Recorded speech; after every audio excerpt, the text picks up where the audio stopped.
Remove the cards by opening the printer's front door. Take the alcohol swab out of its pouch. Navigate to the printer's printing preferences and select Advanced Settings. Then select the Clean Printer option. Now press the Clean Pick Roller button.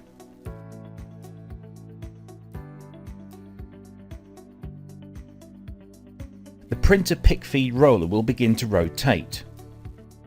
Wipe the roller with the alcohol swab as shown. Repeat several times until the roller is completely clean.